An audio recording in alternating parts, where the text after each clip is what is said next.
Okay. Angular nodes Amit कुछ नहीं होता यार। रेडियल नोड्स का फार्मूला होता है n-l-1, वो रेडियल नोड्स होता है। एंगुलर नोड का फार्मूला होता है l। तो अगर l की वैल्यू 1 आ रही है, इसका मतलब से अगर एंगुलर नोड की वैल्यू 1 आ रही है, इसका मतलब कुछ क्या मतलब एंगुलर नोड एक है और क्या 1, मतलब कि देखो l की वैल्यू कब कब 1 आएगी, यानी p सबसेल आपका p सबसेल होगा, क्योंकि s सबसेल के लिए l की वैल्यू 0 होती है। ठीक है। अगर एंगुलर नोड भाई l, जो एंगुलर नोड का फॉर्मूला होता है वो होता है स्मॉल l। इसका मतलब अगर एंगुलर नोड 1 है, इसका मतलब बेटा क्या होगा आपका p1 d2 f3, ये सब क्या है यार।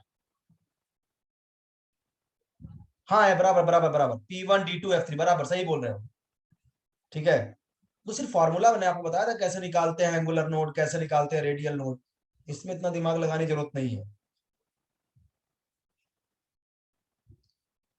नोड वो जगह होती है जहां इलेक्ट्रॉन पाए जाने की प्रोबेबिलिटी बहुत ही कम होती है। तो मेरे कैमरे से क्या मतलब, मुझे देख के क्या करोगे।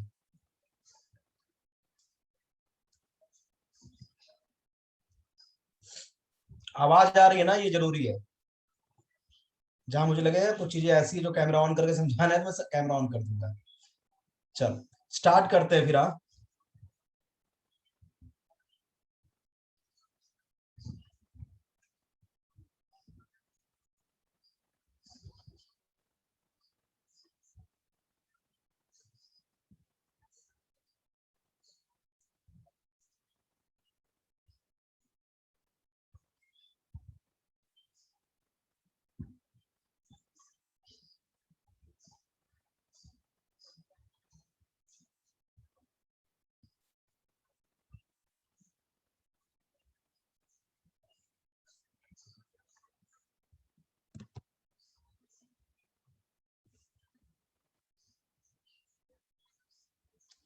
पहले ही कलाकारी कर दो। हाँ तुम लोग, ये कौन लिख रहा है। धर्मवीर, तुम लोग को यार कुछ नहीं लिखना है यार, बेवकूफी स्टार्ट कर दी है हाँ आते ही। इसको मिटाओ।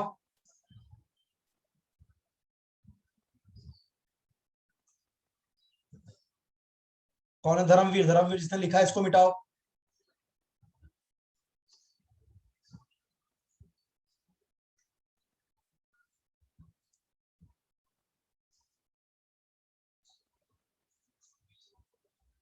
ये मुझसे नहीं मिटेगा बेटा, जिसने लिख दिया वही मिटा सकता है। तुम लोग यार बेवकूफी करते हो बस कुल मिला के।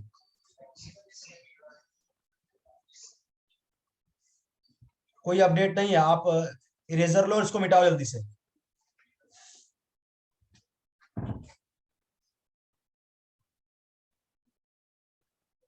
जैसे लिखियो वैसे मिटाओ।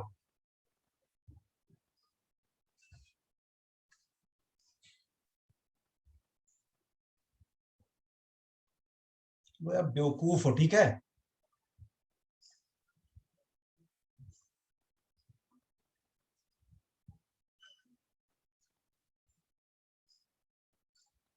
पढ़ाने लिखाने के लिए तुम लोग को मन नहीं करता, किलाकांडी इतनी तुम लोग करनी रहती है ना।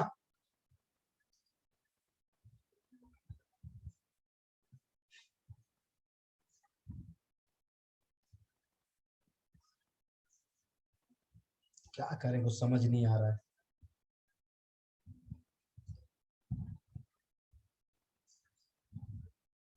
अब मुझे फिर से ज्वाइन करना पड़ेगा, तुम लोग की हरकत ऐसी है ना।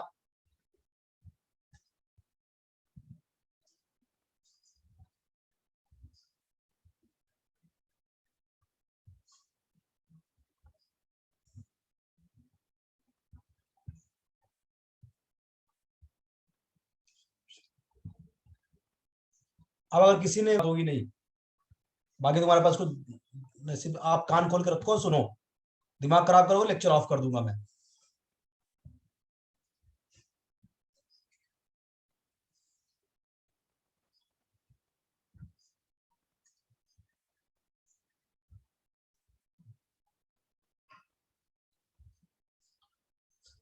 चलो, हम लोग कोवैलेंट बॉन्डिंग पढ़ रहे थे। हमने लुईस डॉट स्ट्रक्चर पढ़ लिया था, कैसे लुईस डॉट स्ट्रक्चर कैसे बनता है। ठीक है।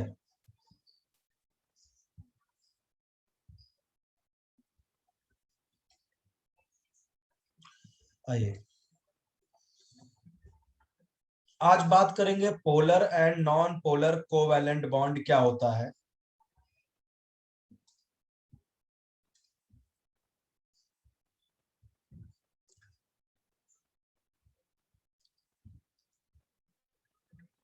Polar and non polar covalent bond.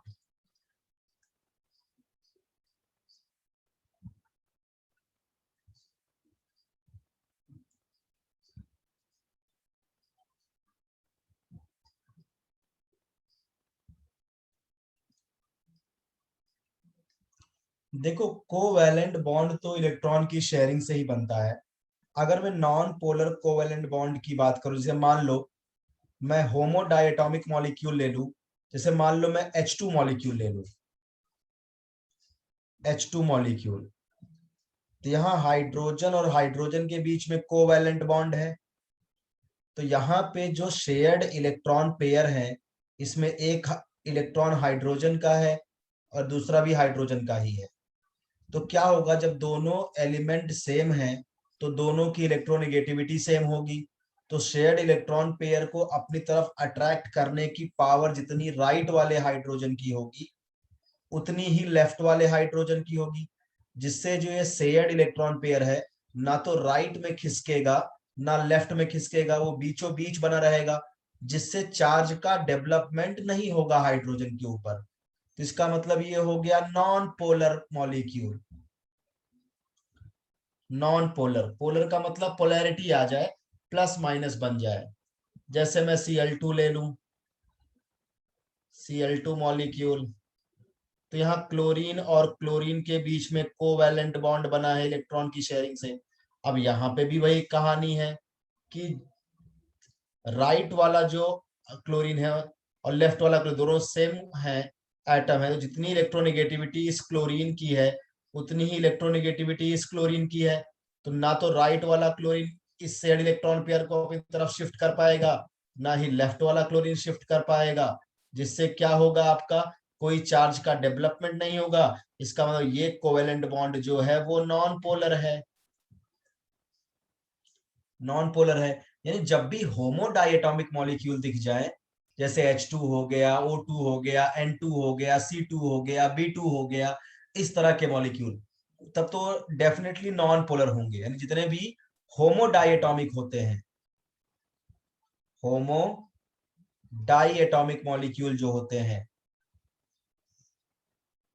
Homo diatomic molecule जहां पे दोनों एटम सेम होते हैं, जिनके बीच में कोवैलेंट बॉन्ड बना है या इलेक्ट्रॉन की शेयरिंग हुई है, homodiatomic molecule example just like O2, N2, H2, Cl2, etc. They are non-polar covalent molecule. They are non-polar। यहां तो तुमको दिमाग भी नहीं लगाना पड़ेगा।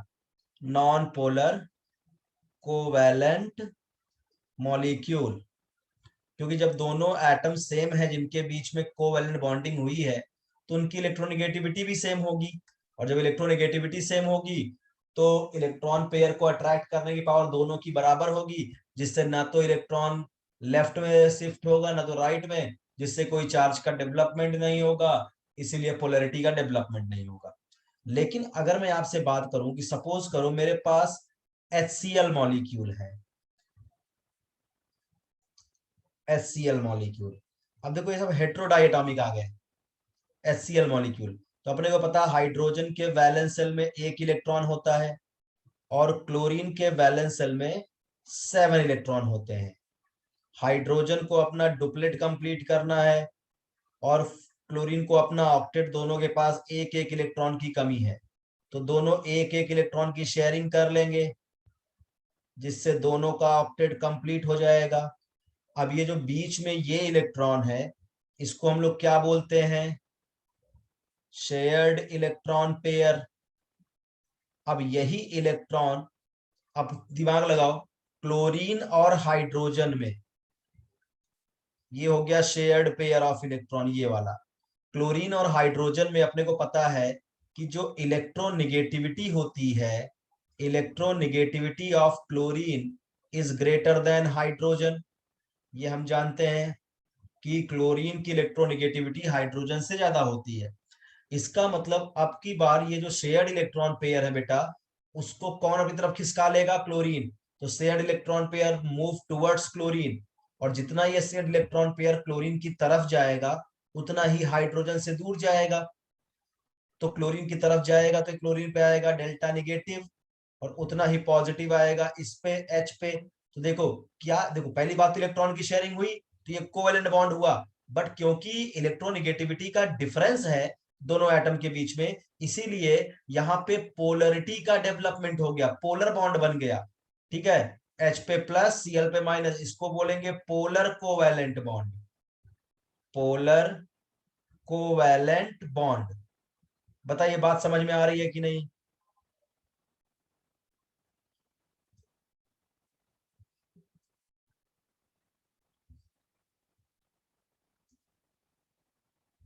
ओके, चलिए आइए अब बात करते हैं बेटा। मतलब अब बच्चों के दिमाग में ये आता है कि इसका मतलब क्या होता है, कि इसका मतलब वो सोचेंगे कि अपने पास क्या है, कि अगर दो डिफरेंट एटम के बीच में कोवेलेंट बॉन्ड बना होगा तो हमेशा सर पोलर होगा। जैसे फॉर एग्जांपल देखो, मैं आपसे पूछूं अब, अच्छा क्वेश्चन बता रहा हूं देखो, क्योंकि एक नया टॉपिक पढ़ाना है अपने को यहाँ पे। मान लो अपने को दे दिया BF3, अपने को पता है यहाँ पे कोवैलेंट बॉन्डिंग हुई है। आपसे बोला बताओ ये पोलर कोवेलेंट मॉलिक्यूल है या नॉन पोलर कोवेलेंट मॉलिक्यूल है? तो अगर तुम देखोगे तो आप बोलोगे सर फ्लोरीन तो काफी ज्यादा इलेक्ट्रोनिगेटिव है, तो यहाँ पे निगेटिव, यहाँ पे पॉजिटिव, यहाँ तो अच्छा खासा इलेक्ट्रोनिगेटिविटी का डिफरेंस है बोरान और फ्लोरीन के बीच में। तो इसका मतलब सर BF3 जो होगा वो पोलर कोवेलेंट मॉलिक्यूल होगा, पोलर कोवेलेंट मॉलिक्यूल होगा। जबकि ये गलत है, BF3 जो है वो नॉन पोलर मॉलिक्यूल है, नॉन पोलर मॉलिक्यूल है। अब बात आती है ऐसा क्यों? नॉन पोलर इलेक्ट्रोनिगेटिविटी का तो डिफरेंस दिख रहा है बोरान और फ्लोरीन के बीच में। तो जरूरी नहीं है बेटा कि इलेक्ट्रोनिगेटिविटी का डिफरेंस देख के, हाँ अगर तुमसे कोई ये पूछता कि बताइए BF bond, boron fluorine bond polar है कि नॉन पोलर, तो डेफिनेटली ये माइनस ये प्लस, ये बॉन्ड तो पोलर है, बट इस BF3 में 3 BF बॉन्ड है। ठीक है, 3 BF बॉन्ड है। कोई पूछे कि boron fluorine bond BF bond polar है कि नॉन पोलर है, तो आप बोलोगे पोलर है। ठीक है, लेकिन अब एक BF3 में 3 BF बॉन्ड है, तो जरूरी नहीं है कि पोलर बॉन्ड देख के आप सीधे बोल दो कि ये पोलर मॉलिक्यूल है। होता क्या है बेटा, अब देखो HCl में इलेक्ट्रोनेगेटिविटी डिफरेंस था, तुमने तुरंत बोल दिया पोलर। अब यहाँ पे भी देखो बोरान और फ्लोरीन में बहुत अच्छा इलेक्ट्रोनेगेटिविटी का डिफरेंस है, दो इलेक्ट्रोनेगेटिव डिफरेंस वाले एटम के बीच में कोवेलेंट बॉन्ड बना है, तो होना तो इसको भी पोलर मॉलिक्यूल चाहिए, फिर भी ये नॉन पोलर हो गया। तो इसके लिए अपने को पढ़ना होगा बेटा डाइपोल मोमेंट। डाइपोल मोमेंट वो क्वांटिटी होती है जो ये डिसाइड करती है कि कोई भी आपका कोवैलेंट मॉलिक्यूल, अगर उसमें डिफरेंट इलेक्ट्रोनेगेटिविटी के बीच में भी कोवैलेंट बॉन्ड बना है, तो वो फाइनली पोलर होगा कि नॉन पोलर होगा। आपको उस मॉलिक्यूल का नेट डाइपोल मोमेंट निकालना पड़ेगा, और अगर नेट डाइपोल मोमेंट किसी भी मॉलिक्यूल का 0 आ गया तब वो नॉन पोलर होगा, और अगर नेट डाइपोल मोमेंट 0 नहीं आया तो मॉलिक्यूल पोलर हो जाएगा। यानी कोई भी कोवेलेंट मॉलिक्यूल पोलर है कि नॉन पोलर है, देखो इसको छोड़ देना। होमो डाइएटॉमिक मॉलिक्यूल में तुमको डाइपोल मोमेंट की जरूरत नहीं पड़ेगी, क्योंकि दोनों के दोनों एटम सेम होते हैं तो ये हमेशा नॉन पोलर होंगे। लेकिन जो हेट्रोएटॉमिक कोवेलेंट मॉलिक्यूल दिखेंगे, जहां दो डिफरेंट इलेक्ट्रोनेगेटिविटी वाले एटम के बीच में कोवेलेंट बॉन्ड बना होगा, वहां पे पूछेगा पोलर है कि नॉन पोलर, तो आपको पहले डाइपोल मोमेंट निकालना होगा। और अगर डाइपोल मोमेंट उस ओवरऑल मॉलिक्यूल का 0 आ गया तब वो नॉन पोलर है, और अगर डाइपोल मोमेंट 0 नहीं आया तब वो पोलर है। ठीक है, तो अब बताते हैं what is the dipole moment. जरा समझिएगा कि डाइपोल मोमेंट होता क्या है, निकालते कैसे हैं। ठीक है, हाँ CCl4 नॉन पोलर होगा। अभी आ रहे हैं हम उस सब चीजें, परेशान मत हो। देखो डाइपोल मोमेंट क्या होता है,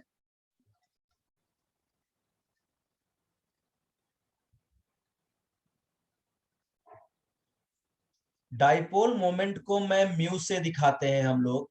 इसका सिंबल होता है म्यू। होता क्या है, मान लो जैसे मैं HCl का ही एग्जांपल ले लूं कि कोई चार्ज यहाँ पे HCl है, इस पे पता है यहाँ पे डेल्टा प्लस का चार्ज है और ये डेल्टा माइनस का चार्ज है, यानी डाइपोल बना है। इस मॉलिक्यूल में एक डाइपोल है। अब होता क्या है, इसको मैं मान लेता हूं चार्ज प्लस क्यू, इसको मान लेता हूं माइनस क्यू, क्योंकि जितना पॉजिटिव में चार्ज होगा उतना ही निगेटिव में चार्ज होगा। और डाइपोल मोमेंट एक वेक्टर क्वांटिटी होती है जिसकी डायरेक्शन होती है electro positive to electro negative atom. तो अगर मैं HCl का डाइपोल बनाऊं तो किधर से किधर बनाऊंगा, H प्लस से Cl माइनस की तरफ। ये डाइपोल मोमेंट की डायरेक्शन होती है। और ऐसे पीछे से क्रॉस मार देते हैं, ठीक है। तो यानी dipole moment is a vector quantity जिसकी डायरेक्शन कहाँ होती है, electro positive to electro negative atom. और डाइपोल मोमेंट निकाला कैसे जाता है, म्यू इक्वल टू दोनों चार्ज में से किसी भी एक चार्ज का मैग्नीट्यूड और दोनों चार्ज के बीच की डिस्टेंस Q इंटू डी। ये फॉर्मूला होता है डाइपोल मोमेंट का, mu equal to Q into D, ठीक है। यानी डी क्या होता है, इन दोनों चार्ज के बीच की डिस्टेंस, इसको डी बोलते हैं। तो डाइपोल मोमेंट जो होता है वो होता है mu equal to Q into D. दोनों चार्ज में से कोई एक चार्ज रख लो, मैग्नीट्यूड ही रखना है। जैसे अगर ये +2 कूलम है तो ये -2 कूलम होगा, सिंपल सी बात है। और दोनों चार्ज की डिस्टेंस। अगर यूनिट की बात करूं कि डाइपोल मोमेंट की यूनिट क्या होती है, अगर मैं यूनिट की बात करूं तो इसकी यूनिट देखो, चार्ज की सबसे पॉपुलर यूनिट कूलम हो गया और डिस्टेंस की मीटर, तो कूलम मीटर पहली यूनिट हो गई। दूसरी यूनिट इसकी हो सकती है ESU centimetre, ESU centimetre. ESU का मतलब होता है इलेक्ट्रोस्टैटिक यूनिट, ESU का मतलब होता है इलेक्ट्रोस्टैटिक यूनिट, ESU सेंटीमीटर, ठीक है। अच्छा, एक बात समझना, देखो दो तीन बातें मेरा याद कर लो कि डाइपोल मोमेंट एक वेक्टर क्वांटिटी है जिसकी डायरेक्शन इलेक्ट्रो पॉजिटिव से इलेक्ट्रो नेगेटिव एटम की तरफ होती है, कभी मत भूलना, क्योंकि अभी देखना बहुत सारे क्वेश्चन करेंगे हम इस पे, ठीक है। कुछ का हम नेट डाइपोल मोमेंट निकाल लेंगे, कुछ का हम नहीं निकाल पाएंगे, क्योंकि वहां पे वेक्टर को रिजॉल्व करना होगा। आपने फिजिक्स में वेक्टर पढ़ा होगा कि वेक्टर को रिजॉल्व कैसे करते हैं, म्यूनिट कैसे निकालते हैं, √μ1² + μ2² + 2μ1 μ2 cos थीटा, ये सब लगाना है। बट हम आपको ट्रिक दे देंगे, बहुत कम जगह होगा कि हमको वेक्टर को रिजॉल्व करना पड़ेगा। सिंपल से ट्रिक से हमें तो बस देखना है कौन पोलर है कौन नॉन पोलर है।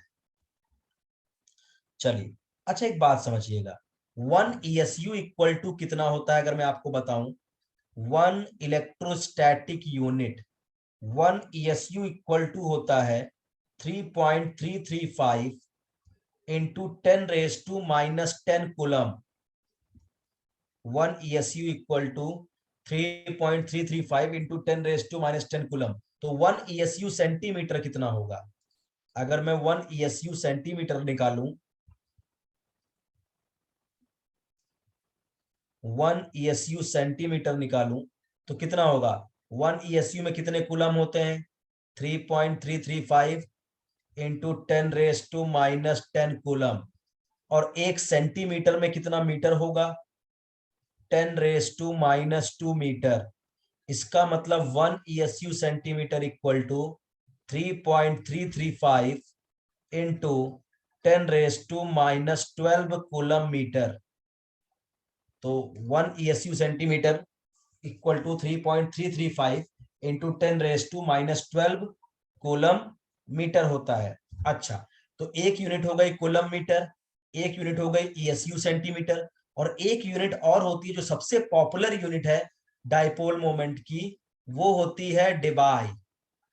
डेबाई सबसे पॉपुलर यही है कि डाइपोल मोमेंट की सबसे पॉपुलर यूनिट कौन सी है, तो डेबाई, ठीक है। और 1 डेबाई इक्वल टू होता है 1 डेबाई इक्वल टू होता है 10⁻⁻⁻⁻⁻⁻⁻⁻⁻⁻⁻⁻⁻⁻⁻⁻⁻⁻⁻⁻⁻⁻⁻⁻⁻⁻⁻⁻⁻⁻⁻⁻⁻⁻⁻⁻⁻⁻⁻⁻⁻⁻⁻⁻⁻⁻⁻⁻⁻⁻⁻⁻⁻⁻⁻⁻⁻⁻⁻⁻⁻⁻⁻⁻⁻⁻⁻⁻ -18 ESU सेंटीमीटर, 10⁻⁻18 ESU सेंटीमीटर। तो इसका मतलब अगर इसको मैं कूलम मीटर में चेंज करूं तो 10⁻⁻18 और 1 ESU centimetre equal to how much coulomb metre, ये है।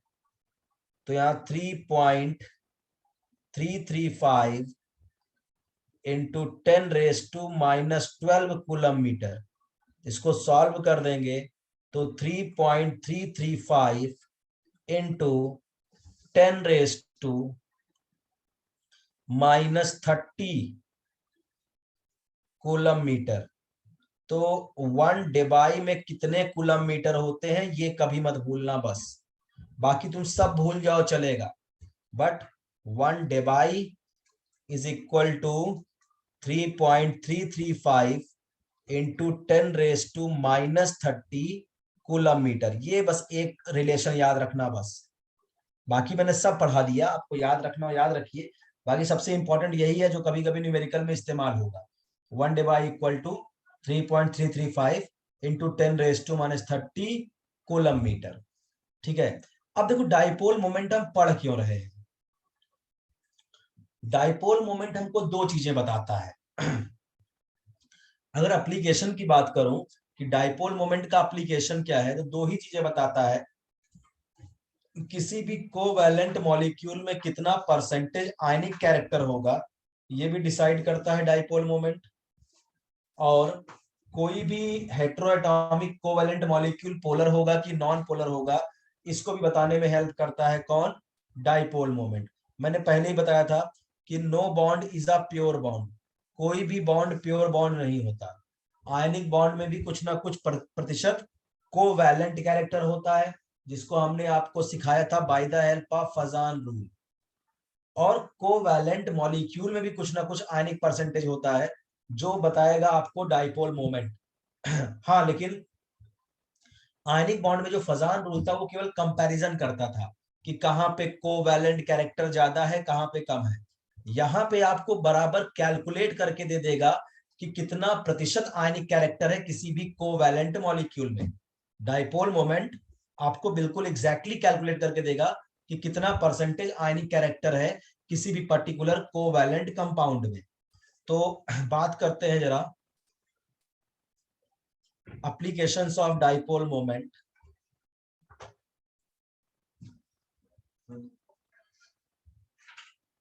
application of dipole moment।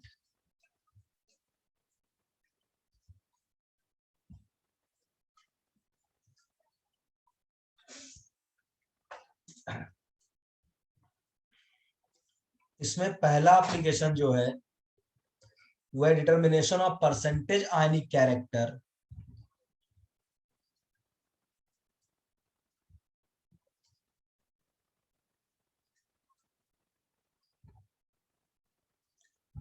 Percentage ionic character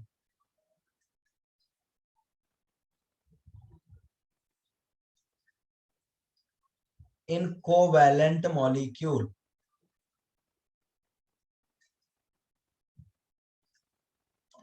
किसी भी कोवैलेंट मॉलिक्यूल में कितना प्रतिशत आयनिक कैरेक्टर है ये बताता है आपका डाइपोल मोमेंट। और कैसे, चलो पहले इसी को आपको पढ़ा देता हूं। परसेंटेज आयनिक कैरेक्टर निकालने का जो फॉर्मूला होता है according to the dipole moment, percentage ionic character is equal to observe dipole moment mu observe upon theoretical dipole moment into 100। ये फॉर्मूला है। अब बात आती है क्वेश्चन कैसे आएगा, तो ध्यान रखना ऑब्जर्व डाइपोल मोमेंट हमेशा क्वेश्चन में दिया रहता है, ये गिवन रहेगा हमेशा। ऑब्जर्व डाइपोल मोमेंट क्वेश्चन में दिया रहेगा। फिर बोलोगे सर म्यू थ्योरेटिकल कैसे निकालेंगे, तो म्यू थ्योरेटिकल निकालने का तरीका होगा Q इंटू डी, और यहां पे जो D है ये भी दिया रहेगा आपको क्वेश्चन में कि प्लस माइनस के बीच की डिस्टेंस क्या है। हाँ, ये क्यू जो है ना थ्योरेटिकल, ये नहीं दिया रहेगा। इसकी जगह पे आप हमेशा चार्ज ऑफ इलेक्ट्रॉन रखोगे। देखो बहुत कम चांसेस होते हैं ये वाले क्वेश्चन एंट्रेंस में आने के, बट क्या सिलेबस का हिस्सा है, एनसीईआरटी में गिवन है, तो हम आपको पढ़ा दे रहे हैं। जितना ज्यादा चांस ये होता है कि कौन सा मॉलिक्यूल पोलर है कौन सा नॉन पोलर, ये ज्यादा पूछते हैं, बट है सिलेबस में तो इसलिए पढ़ा रहा हूं। तो म्यू ऑब्जर्व आपको हमेशा दिया रहेगा, डिस्टेंस प्लस और माइनस के बीच की दी रहेगी। जो थ्योरेटिकल में क्यू रखोगे वो आप चार्ज ऑफ इलेक्ट्रॉन रखोगे आप हमेशा। जैसे क्वेश्चन करके मैं आपको बताता हूं तो आपको समझ में आ जाएगा कि क्वेश्चन कैसे आते हैं। एक क्वेश्चन देखो, आपने को बोला कि HCl का जो डाइपोल मोमेंट है, HCl मॉलिक्यूल का जो डाइपोल मोमेंट है वो है 1.03 डेबाई, ये दे दिया। और डिस्टेंस बिटवीन H प्लस और Cl माइनस बता दिया उसने 1.275 एंगस्ट्रॉम, ये बता दिया। बोला calculate percentage ionic character in HCl, calculate percentage ionic character in HCl। तो बस क्या करेंगे, सिंपल सा अपने को पता है कि जो परसेंटेज आयनिक कैरेक्टर निकालने का फॉर्मूला है वो है mu observe upon mu theoretical into 100। Observe dipole moment यही है 1.03 डेबाई। अब ये 1.03 डेबाई को आप कूलम मीटर में चेंज करो, 3.335 into 10⁻⁻30 coulomb metre divide by, अब म्यू थ्योरेटिकल क्या होगा क्यू इंटू डी। क्यू क्या मानोगे, इलेक्ट्रॉन के चार्ज के बराबर 1.6 इंटू 10⁻⁻19 कूलम। और डी कितना, अब देखो ऊपर मीटर है तो नीचे वाला भी डी मीटर में रखना है, दिया है एंगस्ट्रॉम में, तो एंगस्ट्रॉम को मीटर में कन्वर्ट ही कर लेंगे अपन लोग।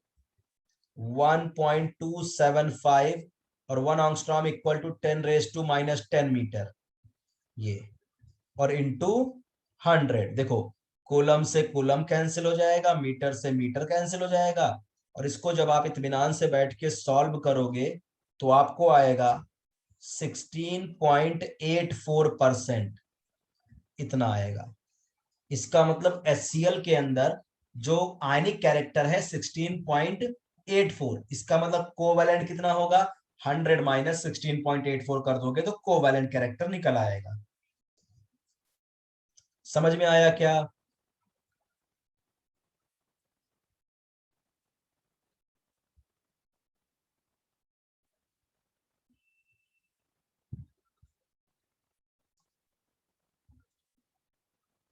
ओके,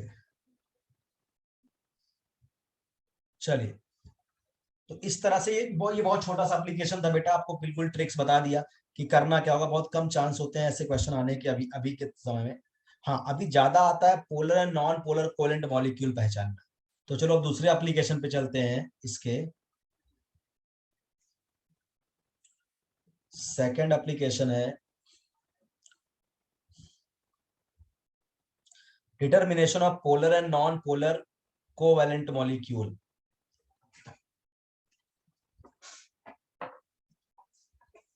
डिटर्मिनेशन ऑफ पोलर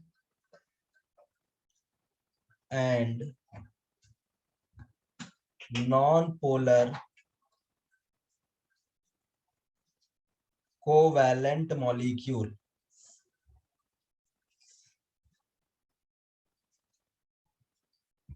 अब इसके लिए डाइपोल मोमेंट आपकी हेल्प कैसे करेगा, अगर किसी भी मॉलिक्यूल का नेट डाइपोल मोमेंट है भाई, वेक्टर जब भाई एक मॉलिक्यूल में एक से ज्यादा वेक्टर होंगे ना, अगर एक से ज्यादा वेक्टर होते हैं तो आप क्या करते हो, वेक्टर सम निकालते हो। तो अगर म्यू नेट, किसी भी मॉलिक्यूल का जो नेट डाइपोल मोमेंट आ गया, अगर वो 0 आ गया तो वो मॉलिक्यूल नॉन पोलर हो जाएगा। और अगर नेट डाइपोल मोमेंट 0 ना आया तो वो कोवैलेंट मॉलिक्यूल पोलर हो जाएगा। ठीक है, सिंपल सा। अब स्टार्ट करते हैं इस पे क्वेश्चंस, जिससे कंसेप्ट क्लियर होगा। चलिए पहला लेते हैं हम लोग ए बी टाइप मॉलिक्यूल।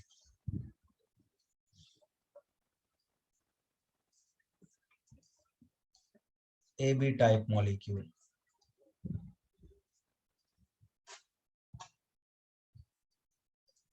जैसे मैंने ले लिया मान लीजिए HCl, ये ए बी टाइप मॉलिक्यूल हो गया। ए मॉलिक्यूल हो गया हाइड्रोजन, बी मॉलिक्यूल हो गया क्लोरीन। अब यहाँ पे देखो अपने को पता है कि इलेक्ट्रोनेगेटिविटी डिफरेंस देखोगे तो यहाँ डेल्टा माइनस, यहाँ डेल्टा प्लस, तो यहाँ का एक ही वेक्टर बनेगा, डाइपोल एक ही बनेगा, प्लस से माइनस।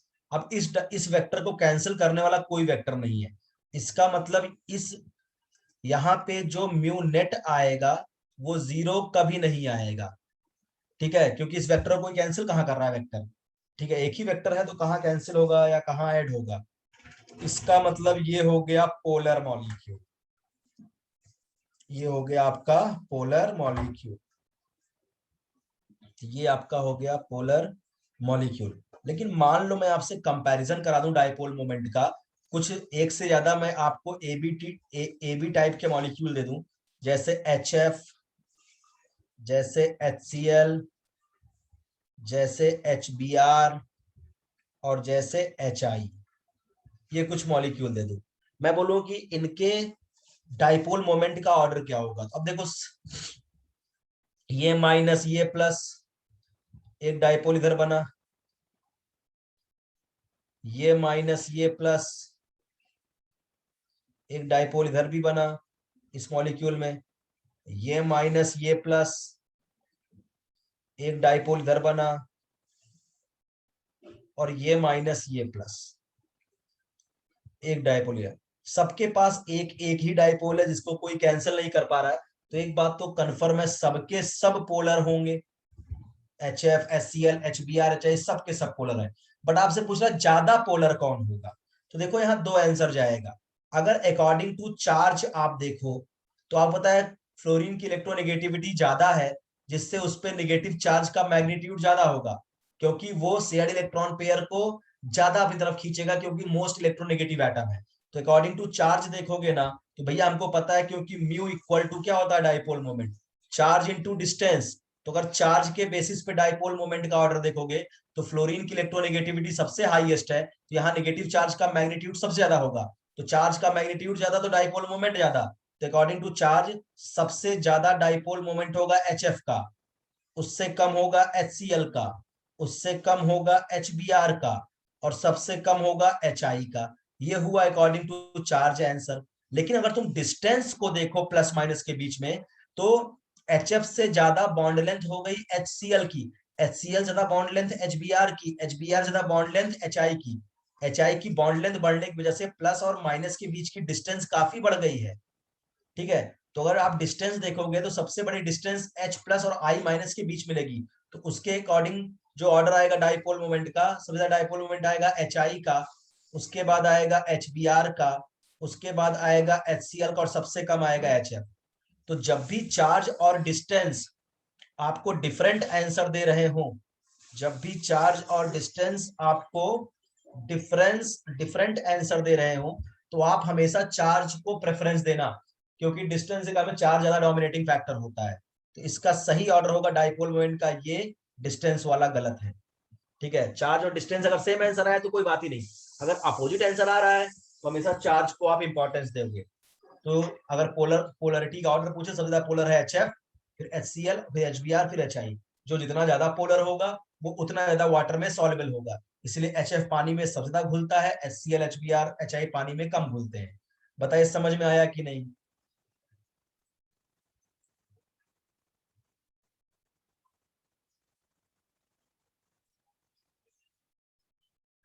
समझा?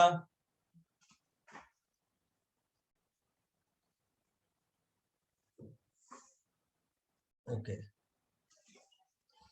चलिए अब बात करते हैं जरा AB2 टाइप मॉलिक्यूल की।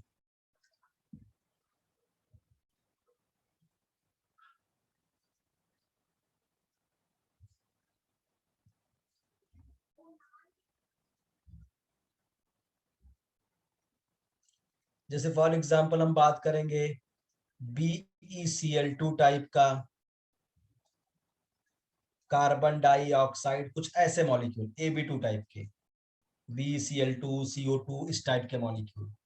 अब देखो अगर मैं BeCl2 का स्ट्रक्चर बनाऊं बेटा, तो इसका स्ट्रक्चर ऐसे होता है, Be लीनियर मॉलिक्यूल होता है ये।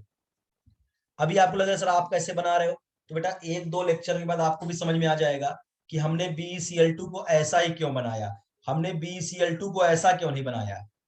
ऐसा भी तो हो सकता है ना, क्योंकि जब मैं आपको हाइब्रिडाइजेशन वगैरह पढ़ाऊंगा तो आपको पता चले जाएगा कि BeCl2 में जो बेरिलियम है ना, इसका जो हाइब्रिडाइजेशन है ना, वो sp हाइब्रिडाइजेशन है। और वैसे भी आपको पता है कि कोई भी सेंट्रल एटम जितने सिग्मा बॉन्ड बनाता है, अगर 4 सिग्मा बनाएगा तो sp3 3 सिग्मा, sp2 2 सिग्मा, तो sp। तो यहाँ देखो बेरिलियम 2 सिग्मा बना के बैठा है, नहीं sp। और sp हाइब्रिडाइजेशन में ज्योमेट्री क्या होती है, लीनियर, बॉन्ड एंगल 180 डिग्री, सब तुमने ऑर्गेनिक में भी थोड़ा बहुत पढ़ा होगा, एल्काइन वगैरह में। ठीक है, तो यहाँ पे क्या होगा आपका कि अभी अभी के लिए मैं जैसा स्ट्रक्चर बनाऊंगा ना, समझ चलना स्ट्रक्चर वैसा, ज्योमेट्री वैसे ही होती है। ठीक है, हाँ तुम्हें ये सब बातें समझ में आ जाएंगी जब मैं आपको हाइब्रिडेशन वगैरह, वैलेंस बॉन्ड थियरी, हाइब्रिडाइजेशन ये सब पढ़ा दूंगा, तो तुमको बातें समझ में आ जाएंगी। चलो BeCl2, और यहाँ CO2 भी बना लेता हूँ, बहुत ध्यान समझो। अच्छा देखने में देखो तो मॉलिक्यूल तो पोलर लग रहा है, अगर ऐसे देखोगे तो अब खुद समझो, क्लोरीन की इलेक्ट्रोनेगेटिविटी बेरिलियम से ज्यादा है, तो क्लोरीन पे डेल्टा माइनस, बेरिलियम पे डेल्टा प्लस। इधर भी क्लोरीन पे डेल्टा माइनस, बेरिलियम पे डेल्टा प्लस। तो एक डाइपोल किधर से किधर बनेगा, इस बेरिलियम से इस क्लोरीन की तरफ। चलो इस डाइपोल मोमेंट को हमने बोल दिया μ1, क्योंकि बेरिलियम क्लोरीन का डाइपोल है। अच्छा एक डाइपोल इधर बनेगा ऐसा ही, और इसका भी मैग्नीट्यूड μ1 ही होगा, क्योंकि ये भी बेरिलियम क्लोरीन डाइपोल है। तो आप देखो क्या इक्वल एंड अपोजिट वेक्टर एक दूसरे को कैंसिल कर देते हैं क्या, तो यहाँ पे जो म्यू नेट आ जाएगा BeCl2 का, वो जीरो आ जाएगा, म्यू नेट जीरो आ जाएगा, जिससे BeCl2 कैसा मॉलिक्यूल होगा, नॉन पोलर, भले इलेक्ट्रोनेगेटिविटी का डिफरेंस है। ऐसे ही CO2 में देखो, यहाँ पे माइनस, यहाँ पे प्लस, इलेक्ट्रोनेगेटिविटी डिफरेंस है, यहाँ पे माइनस, यहाँ पे प्लस। देखो यहां से यहां एक डाइपोल बनेगा, मान लो इस वेक्टर का मैग्नीट्यूड μ1 है, क्योंकि कार्बन ऑक्सीजन डाइपोल है। फिर कार्बन से ऑक्सीजन एक डाइपोल इधर बनेगा, और इसका भी मैग्नीट्यूड μ1 ही होगा, क्यों, क्योंकि ये भी तो कार्बन ऑक्सीजन का डाइपोल है ना। और इक्वल अपोजिट वेक्टर कैंसिल हो जाएंगे, तो यहाँ पे जो म्यू नेट आएगा वो जीरो आएगा, और म्यू नेट जीरो होने के कारण जो CO2 है वो एक नॉन पोलर मॉलिक्यूल कहलाएगा, क्योंकि म्यू नेट जीरो आ गया, क्योंकि इक्वल एंड अपोजिट वेक्टर एक दूसरे को कैंसिल कर देते हैं। समझा?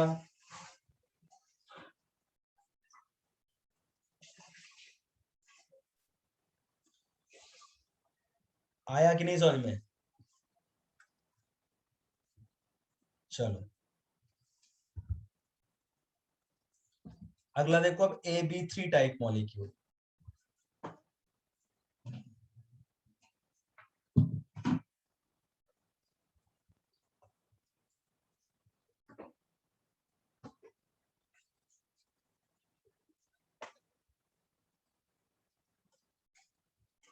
AB3 टाइप मॉलिक्यूल, इसमें देखो AB3 टाइप मॉलिक्यूल में जैसे एग्जांपल के तौर पे BF3 हो गया,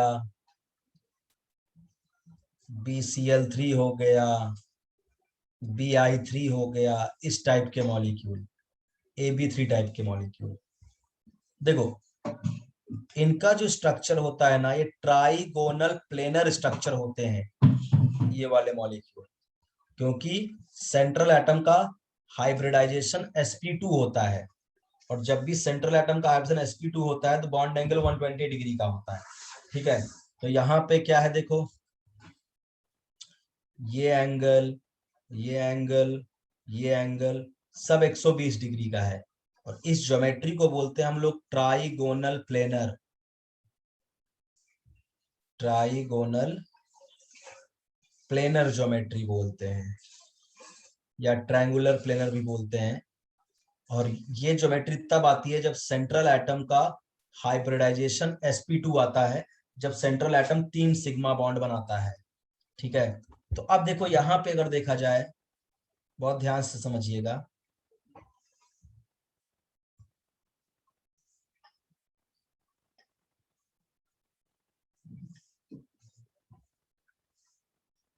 ये हो गया, अपने को पता है ये माइनस है, ये माइनस है, ये माइनस है, और ये डेल्टा 3 प्लस हो जाएगा।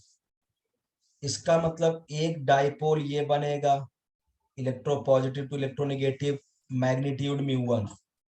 एक डाइपोल ये बनेगा, ये भी बोरान फ्लोरीन डाइपोल है, तो मैग्नीट्यूड वाइज सेम ही होगा μ1। एक ये डाइपोल बनेगा,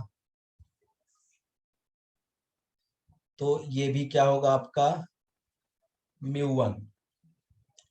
तो एक बात समझो बेटा, यहाँ पे 3 डाइपोल μ1 μ1 μ1 करके हैं, अपने को पता है इनके बीच का एंगल 120 है। तो आपने वेक्टर में पढ़ा होगा कि अगर कोई भी दो वेक्टर, जैसे मान लो फोर्स एक वेक्टर क्वांटिटी है, कोई भी दो वेक्टर जब किसी एंगल पे सेपरेट हो जाते हैं, किसी एंगल पे दो वेक्टर होते हैं, तो उनका जो रिजल्टेंट होता है वो कहीं ऐसे बीच में आता है, दोनों के बीच में। और स्पेशली अगर दोनों वेक्टर इक्वल मैग्नीट्यूड के हैं, मान लो ये भी 2 न्यूटन का फोर्स है, ये भी 2 न्यूटन का है, अगर दो वेक्टर इक्वल मैग्नीट्यूड के हैं, समझाने के लिए बता रहा हूं, दो वेक्टर इक्वल मैग्नीट्यूड के हैं और उनके बीच का एंगल अगर 120 डिग्री होता है, तो उनका जो रिजल्टेंट वेक्टर होता है ठीक बीच में आता है, और वो भी 2 न्यूटन के बराबर ही होता है।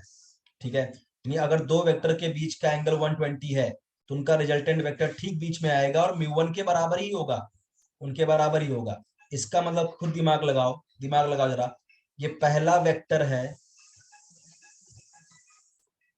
μ1 बोरान फ्लोरीन, ये दूसरा वेक्टर भी इसका μ1 है, और ये तीसरा वेक्टर भी इसका μ1 है, μ1 है। अब अगर मैं आपसे बोलूं कि इस μ1 और इस μ1 के बीच में भी एंगल 120 है, यहां भी एंगल 120 है, यहां भी 120 है, तो अगर मैं बोलूं इसका और इसका जो रिजल्टेंट होगा ठीक बीच में आएगा और μ1 के बराबर ही होगा, तो ये और ये कैंसल हो जाएंगे, और आपका जो म्यू नेट आएगा वो 0 हो जाएगा। इसीलिए ये मॉलिक्यूल कैसे होंगे, नॉन पोलर। समझा?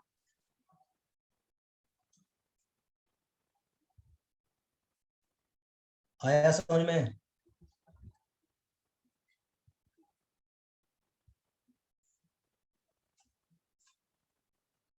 चलिए,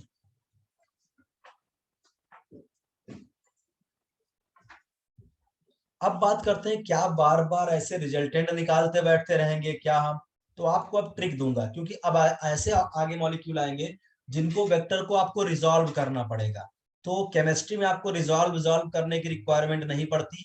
यहाँ जो मैं अब ट्रिक देने चल रहा हूं उसको समझ लो।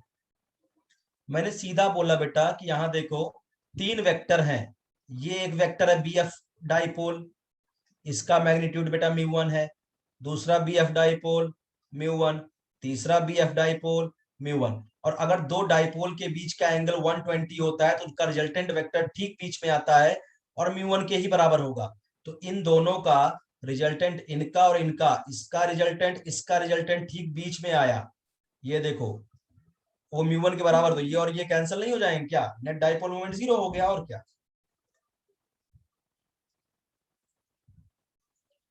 चलिए, अब आपको मैं सिंपल सी ट्रिक देने चल रहा हूं जिसको आप लगाएंगे, क्योंकि बार बार आप देखो थोड़े छोटे से एग्जांपल में काफी लोग को समझ में आने लगा सर कैसे, तो बार बार आप कैसे कैसे करोगे, उससे अच्छा है कि मैं सीधे आपको ट्रिक दे देता हूँ कैसे आपको बताना है। समझ में आया कि नहीं? जिसने बोला एक्सप्लेन अगेन, अदिति समझा? धर्मवीर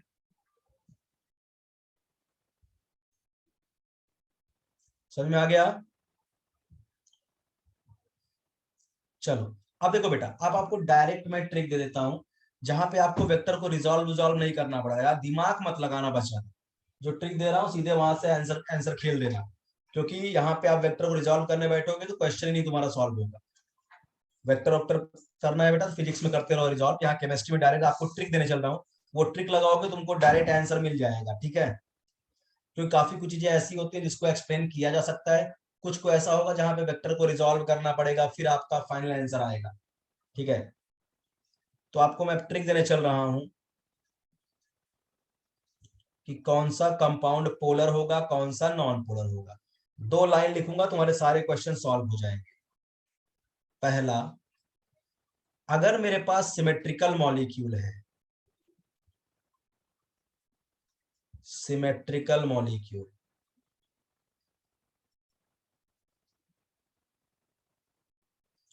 सिमेट्रिकल मॉलिक्यूल का मतलब क्या होता है, जिसके सराउंडिंग एटम सेम हो, surrounding atoms are same,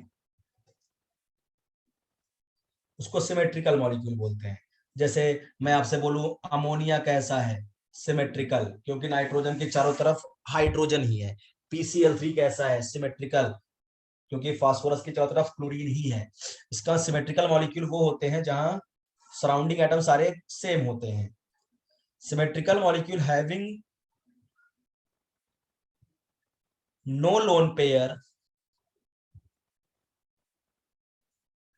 having no lone pair on central atom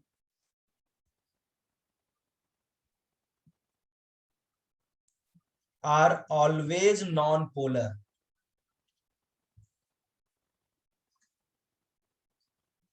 non-polar। अभी बहुत सारे क्वेश्चन करेंगे, परेशान ना हो, डायरेक्ट ट्रिक से करेंगे। बोल रहा है कि सिमेट्रिकल मॉलिक्यूल, सिमेट्रिकल मॉलिक्यूल जैसे एग्जांपल समझो, जैसे CH4, ये सिमेट्रिकल मॉलिक्यूल है, क्यों, क्योंकि कार्बन के चारों तरफ कौन है, hydrogen, surrounding atom same. CCl4 symmetrical molecule है, कार्बन चारों तरफ कौन है, क्लोरीन। अमोनिया क्या है, सिमेट्रिकल मॉलिक्यूल है, नाइट्रोजन चारों तरफ कौन है, हाइड्रोजन। तो अगर सराउंडिंग एटम सारे सेम होते हैं तो उनको सिमेट्रिकल मॉलिक्यूल बोलते हैं। और अगर सिमेट्रिकल मॉलिक्यूल है और सेंट्रल एटम के पास कोई लोन पेयर नहीं है तो समझ जाना वो नॉन पोलर है। लेकिन अगर सिमेट्रिकल मॉलिक्यूल है,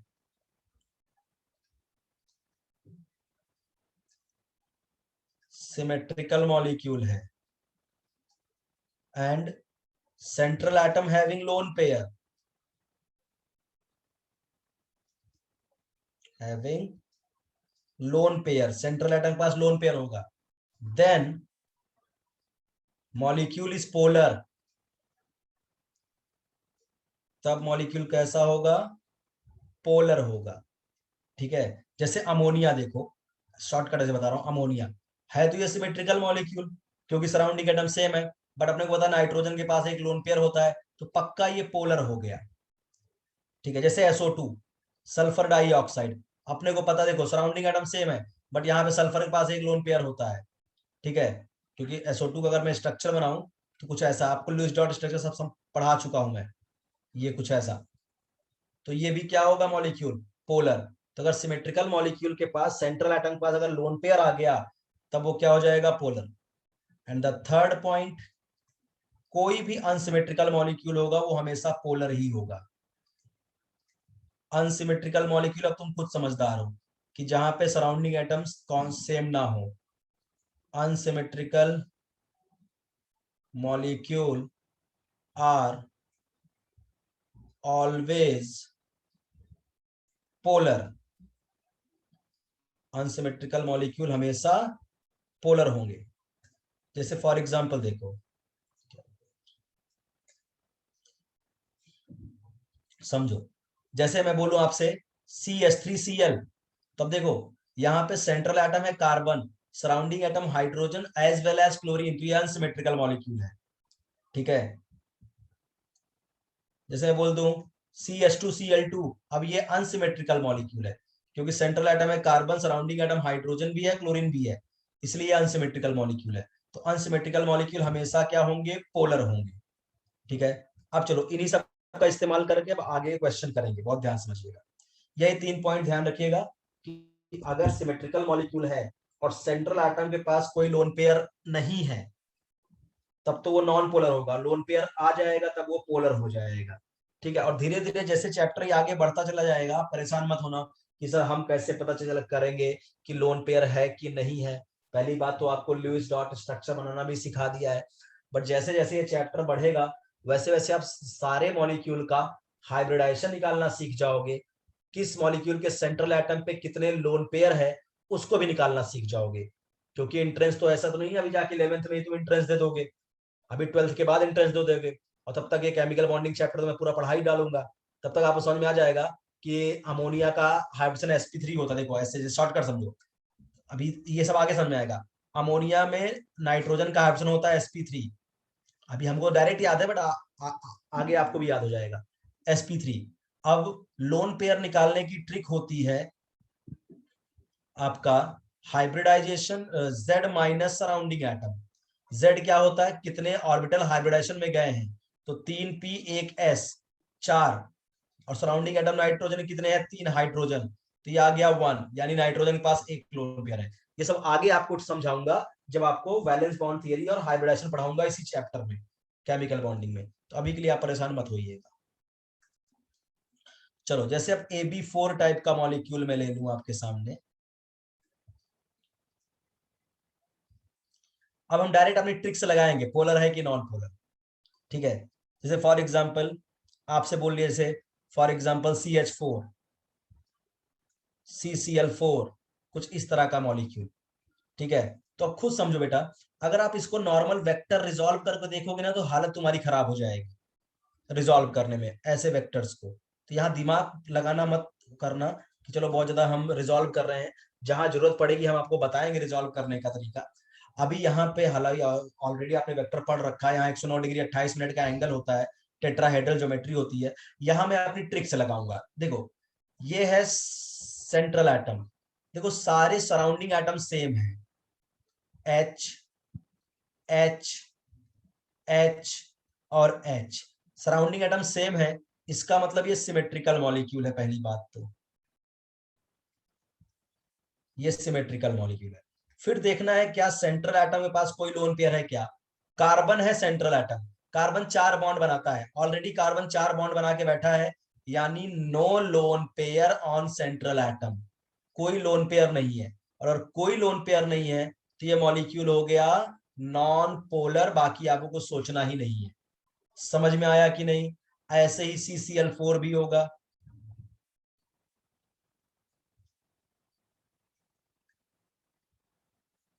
ये देखो, पहली बात तो सिमेट्रिकल मॉलिक्यूल हो गया क्योंकि सराउंडिंग एटम सारे क्लोरीन है। पहले चेक करो कि सिमेट्रिकल है कि अनसिमेट्रिकल है, सिमेट्रिकल मॉलिक्यूल, ये एक कंडीशन हुई। उसके बाद सेंट्रल एटम का लोन पेयर है कि नहीं, कार्बन, कार्बन 4 बॉन्ड बनाता है, 4 बॉन्ड बना के बैठा है, नहीं कोई लोन पेयर नहीं है, नो लोन पेयर, इसका मतलब ये भी हो गया नॉन पोलर। बताइए समझ में आया या नहीं।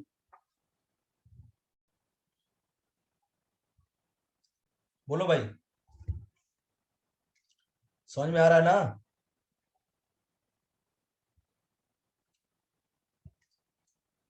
ओके, बस ट्रिक लगाइए बस। अगला देखिए, जितना बता रहा हूं बस उतना ध्यान सुनते चलो भाई, इसके बाहर तुमको क्वेश्चन भी नहीं मिलने वाला है। जो शायद एग्जाम्पल करा दूं वही शायद आपको क्वेश्चन मिल जाए जब आप क्वेश्चन करोगे। ठीक है, जितना मैं बता रहा हूँ बस चुपचाप अपना सुनते जाओ और उस सारी ट्रिक को अपने दिमाग में भरते जाओ बस। जैसे मान लो AB4 टाइप में मैं आपसे पूछूं CH3Cl पोलर है कि नॉन पोलर, पोलर है कि नॉन पोलर। तो एक बात बताओ बेटा, समझो, सेंट्रल एटम कौन है, कार्बन, क्योंकि मैंने बताया था सेंट्रल एटम वो होता है जो संख्या में सबसे कम होता है या जिसकी इलेक्ट्रोनेगेटिविटी कम होती है। तो हो सकता है किसी को डाउट है सर क्लोरीन सेंट्रल एटम नहीं होगा क्या। अरे बाबा, कार्बन भी एक है क्लोरीन भी एक है, अगर नंबर सेम हो गए तो जिसकी इलेक्ट्रोनेगेटिविटी कम होती है वो सेंट्रल एटम होता है। तो कार्बन क्लोरीन से कम इलेक्ट्रोनेगेटिव है, यानी यहाँ कार्बन ही सेंट्रल एटम है। अच्छा, सराउंडिंग एटम देखो दो तरह के हो गए, हाइड्रोजन एंड क्लोरीन, इसका मतलब ये मॉलिक्यूल सिमेट्रिकल नहीं है, ये मॉलिक्यूल तो अनसिमेट्रिकल है। और अनसिमेट्रिकल मॉलिक्यूल में कभी कुछ सोचना ही मत, डायरेक्ट टिक मारना पोलर। अनसिमेट्रिकल मॉलिक्यूल तो हमेशा पोलर होते हैं। वहां हमको नहीं देखना है लोन पेयर ओन पेयर ये सब कुछ नहीं। तो CH3Cl पोलर होगा। चलिए AB5 टाइप का दिखाते हैं आपको। AB5 अब सब अपने ट्रिक से निकाल रहा हूं मैं फटाफट। देखो AB5 जैसे आपका दे देगा वो PCl5, ठीक है, इस तरह का PCl5 PI5 ऐसे मॉलिक्यूल। तो अब देखो इस मॉलिक्यूल की जो ज्योमेट्री होती है ना,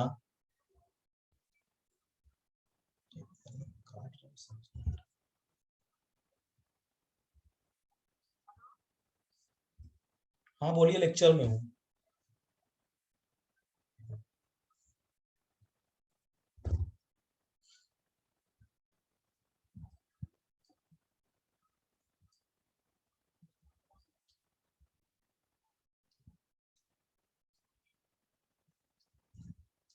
कुछ इस तरह की ज्योमेट्री होती है PCl5 की।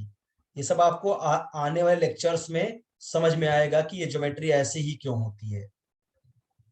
जब आपको मैं पढ़ाऊंगा हाइब्रिडाइजेशन, कि यहाँ पे फास्फोरस का हाइड्रोजन sp3d है, और जब भी किसी भी कंपाउंड में सेंट्रल एटम का हाइड्रोजन sp3d होता है तो geometry trigonal bi pyramidal geometry, इस ज्योमेट्री को बोलते हैं ट्राइगोनल बाई पिरामिडल। सब आएगा समझ में, बस कोई लेक्चर मिस मत करना बस। Trigonal bi pyramidal geometry, sorry,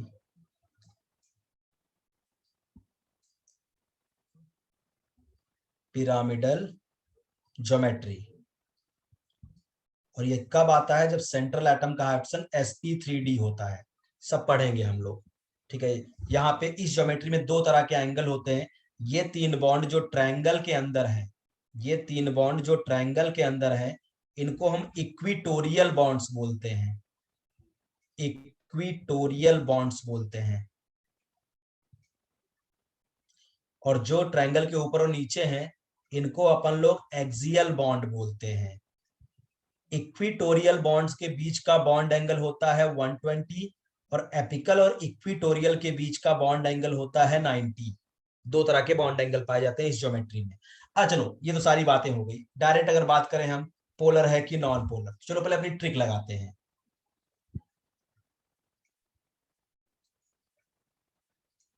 कैसे?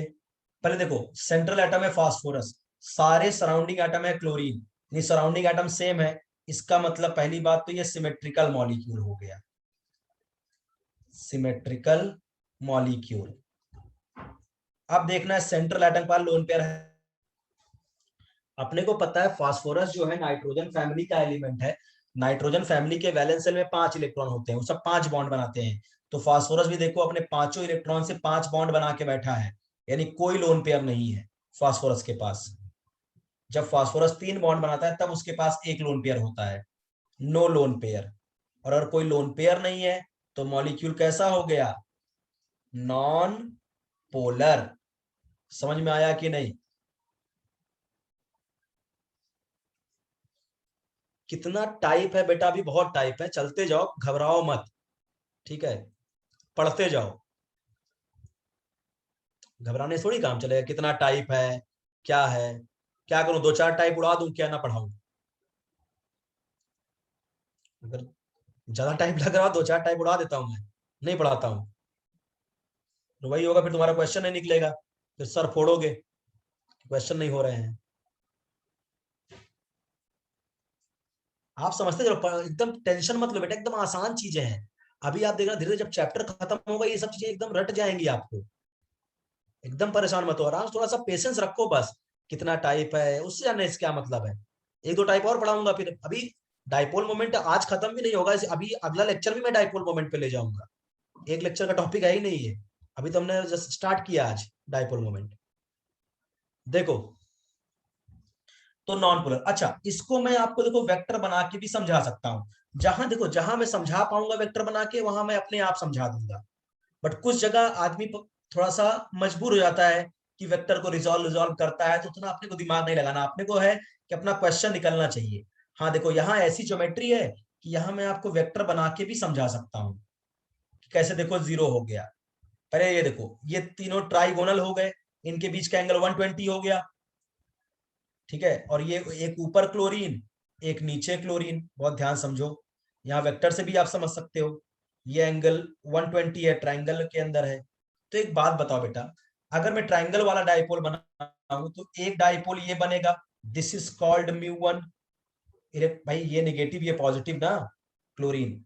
एक डाइपोल ये बनेगा μ1, और एक डाइपोल ये बनेगा μ1।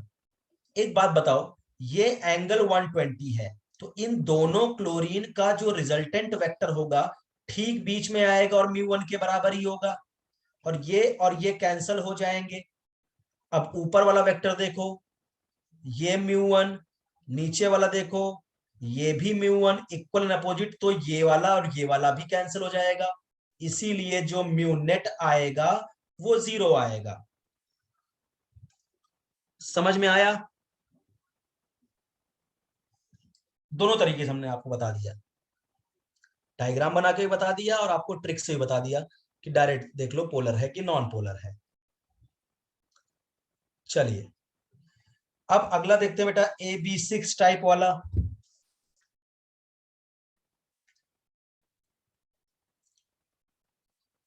आप ट्रिक लगा लिया अगर ये बस AB6 जैसे SF6 ये सब, तो ऐसे जो मॉलिक्यूल्स होते हैं ना AB6 वाले, इनकी ज्योमेट्री होती है स्क्वायर बाई पिरामिडल। सब याद हो जाएगा ना चाहते हुए भी 2 साल में। अभी तो 1 ही साल बचा है, 1 साल तो निकल गया तुम्हारा। ये कुछ ऐसा मॉलिक्यूल होता है, इस ज्योमेट्री को बोलते हैं हम लोग स्क्वायर बाई पिरामिडल। इस ज्योमेट्री का नाम होता है स्क्वायर बाई पिरामिडल, या इसी को एक नाम और देते हैं लोग, ऑक्टाहेड्रल ज्योमेट्री। Octahedral geometry. और ये ज्योमेट्री सेंट्रल एटम तब अचीव करता है जब सेंट्रल एटम का हाइब्रिडाइजेशन sp3d2 होता है। sp3d2 देखो ऑर्गेनिक में तुमने 3 ही पढ़ा होगा, sp sp2 sp3। इनऑर्गेनिक में पढ़ोगे sp3d d1 d2 d3 सब पढ़ोगे, sp3d2 ये हो गया। अब देखो यहाँ पे, अगर पहले चलो पहले ट्रिक से बता देता हूं कि पोलर है कि नॉन पोलर, पहले ट्रिक लगाते हैं। अच्छा देखो, सेंट्रल एटम है सल्फर, सराउंडिंग एटम है सारे फ्लोरीन, इसका तो सराउंडिंग एटम सेम है, इसका मतलब ये है सिमेट्रिकल मॉलिक्यूल। जब सराउंडिंग एटम सेम होते हैं तो उन मॉलिक्यूल को हम क्या बोलते हैं? Symmetrical molecule. अच्छा, अब देखना सल्फर के पास लोन पेयर है कि नहीं, सल्फर के पास लोन पेयर है कि नहीं। तो सल्फर जो है ऑक्सीजन फैमिली से बिलोंग करता है, इन सबके वैलेंस शेल में 6 इलेक्ट्रॉन होते हैं। तो अब देखो 6 के 6 इलेक्ट्रॉन को इसने बॉन्डिंग में यूज कर लिया, पहला इलेक्ट्रॉन, दूसरा इलेक्ट्रॉन सल्फर का, तीसरा इलेक्ट्रॉन सल्फर का, चौथा इलेक्ट्रॉन सल्फर का, पांचवा इलेक्ट्रॉन सल्फर का और छठा इलेक्ट्रॉन।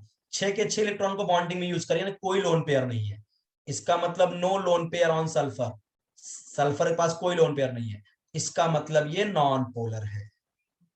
इसका मतलब ये हो गया कि ये SF6 एक नॉन पोलर मॉलिक्यूल है। अच्छा, अब इसको देखो तुम वेक्टर से भी समझ सकते हो क्योंकि ये आसान सा एग्जांपल है।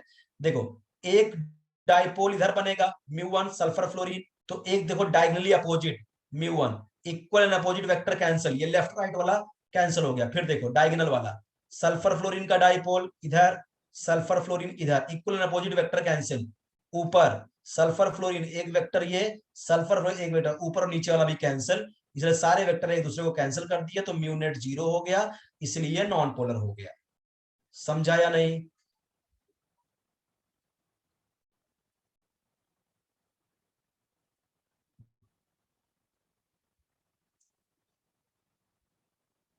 चलिए आइए, तो इस तरह से ये हो गया। अच्छा, अब मैं आपको ये बताता हूं कि भाई लोन पेयर आने पर ऐसा क्या होता है कि सिमेट्रिकल मॉलिक्यूल में जब लोन पेयर आते हैं तब वो क्या हो जाता है? पोलर हो जाता है। ऐसा कैसे, लोन पेयर आने में पोलर क्यों हो गया, जरा समझो। जैसे मैं एग्जांपल ले लेता हूं SO2 का, 2 मॉलिक्यूल लेता हूं SO2 एंड SO3। सल्फर के वैलेंस शेल में 6 इलेक्ट्रॉन होते हैं। SO2 में देखो 4 इलेक्ट्रॉन को तो ऑक्सीजन के साथ शेयर कर लिया और एक लोन पेयर, ये SO2। और इसी के बगल में अगर मैं SO3 देखूं, 6 के 6 से बॉन्ड पेयर ही बना है, कोई लोन पेयर नहीं है सल्फर के पास, SO3। तो अगर मैं अपनी ट्रिक से बताता, तो ट्रिक देख के तो ये लगता कि भैया सिमेट्रिकल मॉलिक्यूल तो ये भी है, क्योंकि सराउंडिंग एटम ऑक्सीजन है, और सिमेट्रिकल मॉलिक्यूल तो ये भी है, सिमेट्रिकल मॉलिक्यूल तो ये भी है। हाँ, यहां सेंट्रल एटम के पास लोन पेयर है, जबकि यहां सेंट्रल एटम के पास लोन पेयर नहीं है। तो सिमेट्रिकल मॉलिक्यूल अगर लोन पेयर रखता है तो पोलर होता है, इसका मतलब जो SO2 होगा वो एक पोलर मॉलिक्यूल होगा, और ये होगा एक नॉन पोलर मॉलिक्यूल होगा, नॉन पोलर। अब बात आती है कैसे ये पोलर हो गया, लोन पेयर आने में पोलैरिटी क्यों आ गया, उसका रीजन सुनो। अपने को पता है ऑक्सीजन की इलेक्ट्रोनेगेटिविटी सल्फर ज्यादा है, तो ये माइनस और ये Δ2+। तो एक डाइपोल तो ये बना सल्फर ऑक्सीजन डाइपोल, इसका मान लो मैग्नीट्यूड मैंने μ1 मान लिया।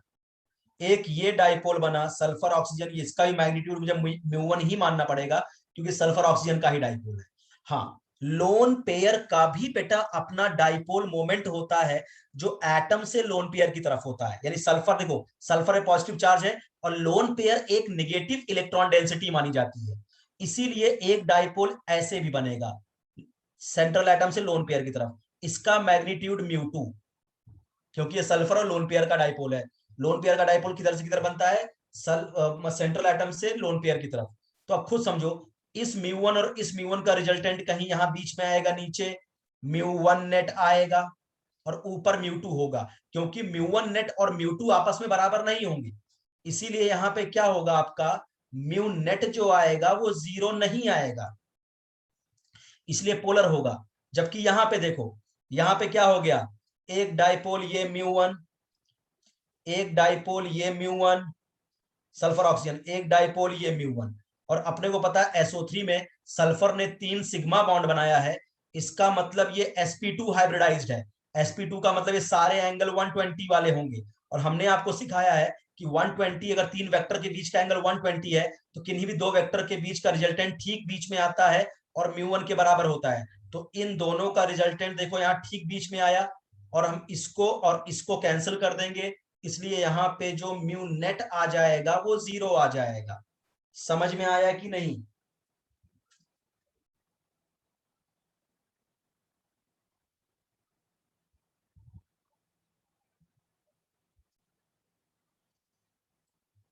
मतलब समझने की केवल एक ही बात है बेटा, कि आप एक ही चीज समझो, कि जो लोन पेयर का डाइपोल, फिर से एक्सप्लेन कर, देखो मैं क्या बोल रहा हूं, कि जो लोन पेयर का डाइपोल होता है बेटा, वो एटम से लोन पेयर की तरफ बनता है। देखो ये 2 डाइपोल समझे होंगे आपको, sulphur oxygen dipole μ1, sulphur oxygen dipole μ1, तो ये दोनों सेम डायरेक्शन में, तो इन दोनों का रिजल्टेंट कहीं बीच में आएगा, तो दोनों का μ1 नेट, इसका रिजल्टेंट आ गया। अब लोन पेयर का भी डाइपोल होता है जो एटम से लोन पेयर की तरफ होता है, अब उसका मैग्नीट्यूड है μ1। तो जब ये μ1 नेट और μ2 मैग्नीट्यूड वाइज अलग है, तो क्या ये एक दूसरे को कैंसिल कर, नो डाउट ये दोनों वेक्टर अपोजिट हैं, इन दोनों का जो रिजल्टेंट आया और जो लोन पेयर का वेक्टर है, ये दोनों अपोजिट तो है, यानी माइनस तो होगा, बट ये 0 नहीं आएगा। ये 0 कब आता, जब μ1 नेट इज इक्वल टू μ2 होता। भाई μ1 नेट और μ2 अलग मैग्नीट्यूड के वेक्टर हैं, तो ये माइनस तो होंगे लेकिन कैंसिल नहीं होंगे बेटा, इसीलिए mu net not equal to 0 आएगा। समझा कि नहीं?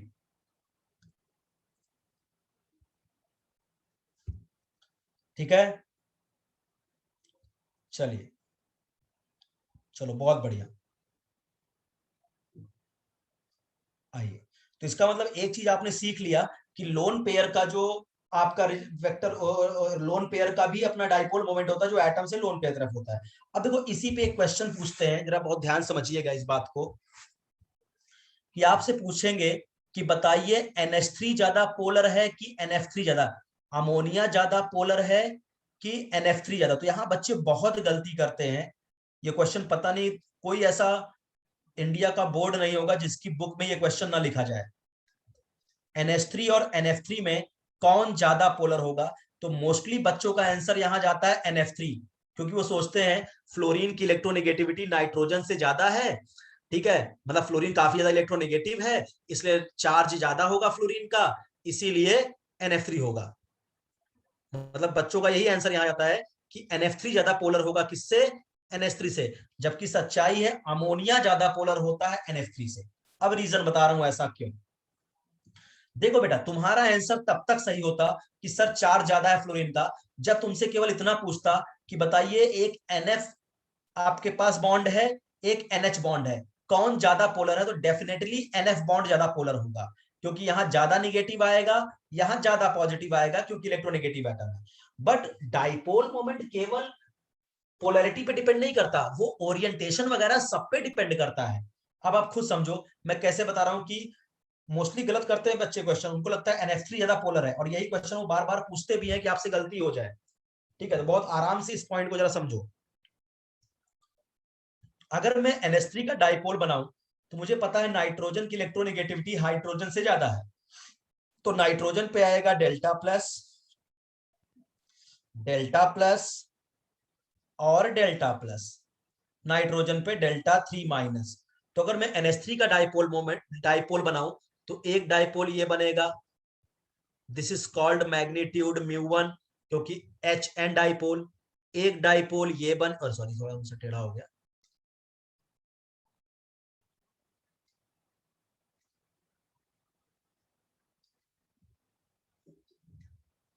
एक डाइपोल ये बनेगा, ये भी बेटा μ1 होगा, और एक डाइपोल ये बनेगा और ये भी μ1 होगा। और लोन पेयर का भी तो अपना डाइपोल मोमेंट होगा ना। लोन पेयर का डाइपोल किधर बनता है? एटम से लोन पेयर की तरफ, ऐसा, ये। और दिस इज कॉल्ड μ2, इसको मैं μ1 नहीं बोलूंगा, क्यों? क्योंकि μ1 में उस डाइपोल को बोल रहा हूं, H और N वाले डाइपोल को। ये डाइपोल तो कुछ अलग है, लोन पेयर μ2। अब देखो यहाँ क्या सारे डाइपोल एक डायरेक्शन में है क्या? जब सारे डाइपोल एक डायरेक्शन में होंगे, सारे डाइपोल जुड़ जाएंगे, सब सारे डाइपोल जुड़ जाएंगे एक ही डायरेक्शन में, सारे डाइपोल को आपको ऐड करना पड़ेगा, तो म्यूनेट नॉट इक्वल टू 0 आएगा, और सारे डाइपोल यहाँ ऐड हो रहे हैं। अब जरा NF3 का केस देखो बेटा, इंटरेस्टिंग है। NF3 का केस देखो, फ्लोरीन नाइट्रोजन से ज्यादा इलेक्ट्रोनेगेटिव है, तो फ्लोरीन पे आएगा माइनस चार्ज, और नाइट्रोजन पे डेल्टा 3 प्लस। तो अब डाइपोल कैसे बनेगा? प्लस से माइनस बनता है, एक डाइपोल ये नाइट्रोजन फ्लोरीन, मान लो मैग्नीट्यूड आ गया μ1, फिर नाइट्रोजन फ्लोरीन दूसरा डाइपोल, मैग्नीट्यूड μ1, फिर नाइट्रोजन फ्लोरीन तीसरा डाइपोल, मैग्नीट्यूड μ1। तो ये तीन। और लोन पेयर का डाइपोल किधर की तरफ बनता है? एटम से लोन पेयर की तरफ, ऐसा, ये हो गया μ2। तो अब यहां जरा देखो, NF3 के केस में तीन वेक्टर सेम डायरेक्शन में है, तो पहले ये तीनों क्या होंगे? ऐड होंगे, तो आपको μ1 नेट मिलेगा। फिर ऊपर वाला वेक्टर जस्ट μ1 नेट के अपोजिट है, और अपोजिट वेक्टर माइनस होते हैं, तो μ1 नेट से μ2 को माइनस करूंगा, तब आपको नेट म्यू नेट मिलेगा। जो जो भी जीरो नहीं आएगा, जीरो यहां भी नहीं आएगा, क्योंकि μ1 नेट से μ2 नेट घटाओगे, हाँ अपोजिट है तो घटाना पड़ेगा वेक्टर को, लेकिन जीरो नहीं आएगा। जबकि NH3 केस में क्या है? चारों के चारों वेक्टर सेम डायरेक्शन में है, सेम डायरेक्शन में तो जुड़ गए। यहाँ पे तीन वेक्टर एक डायरेक्शन में, एक वेक्टर अपोजिट में, तो पहले तीनों को जोड़ा, फिर ऊपर वाले से घटाया, तब जाके म्यू नेट मिला। इसीलिए NH3 का डाइपोल मोमेंट NF3 से ज्यादा होता है, और इसीलिए NH3 ज्यादा पोलर होता है NF3 से। बताइए समझा कि नहीं?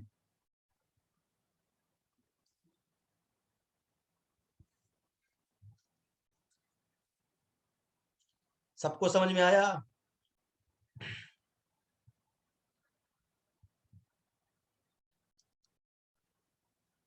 मतलब NH3 में क्या था बेटा? NH3 में चारों के चारों वेक्टर एक ही डायरेक्शन में थे। जब सारे वेक्टर एक डायरेक्शन में है, तो वहां केवल वेक्टर ऐड होगा। जबकि NF3 में तीन वेक्टर एक डायरेक्शन में, एक अपोजिट था, तो वहां वेक्टर का सब्सट्रैक्शन होगा, और जब भी मैं सब्सट्रैक्शन करूंगा तो रिजल्टेंट तो कम ही आएगा ना बेटा।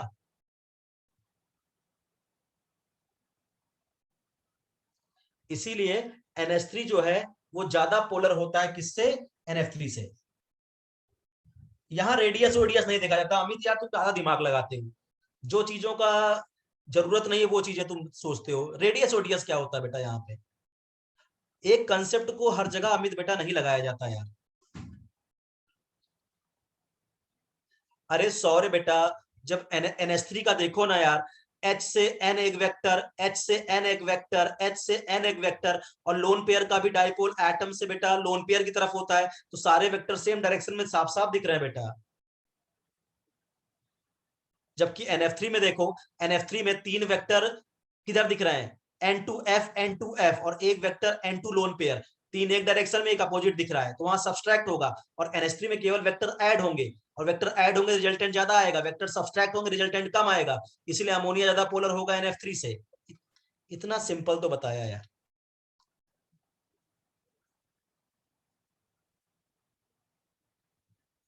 ओके, समझा? अच्छे समझ में आ गया क्या?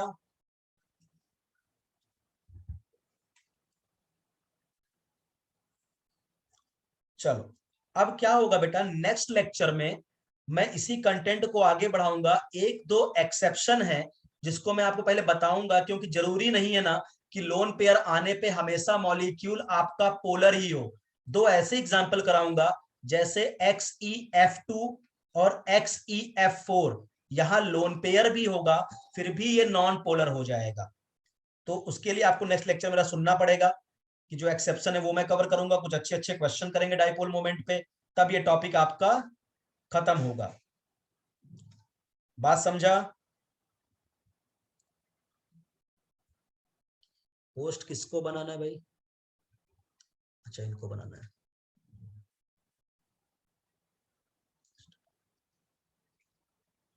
चलो, फिर हम लोग नेक्स्ट लेक्चर में बेटा मिलेंगे यहाँ, और इस टॉपिक को आगे बढ़ाएंगे। चलो बाय बेटा, मैं लीव करता हूँ।